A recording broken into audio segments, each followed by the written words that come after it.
para sa inyo nung dating ako'y naging inyong mayor. Immediately, we implemented it at kahit wala tayong pera, ipinanghingi ko. Siguro, ngayong hapon, iparating ninyo ang init ng inyong palakpak at pasasalamat kay President Bongbong Marcos Jr.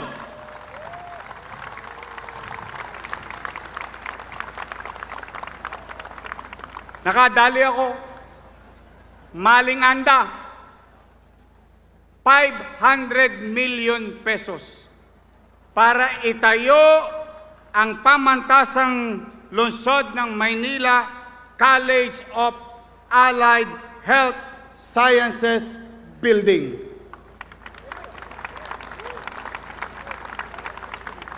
Ano ang halaga nito sa sinasabi ko sa inyo?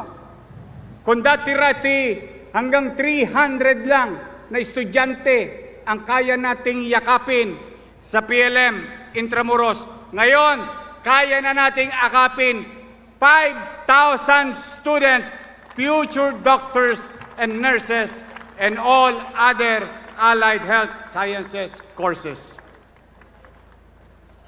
Wala pa tayong pera niyan.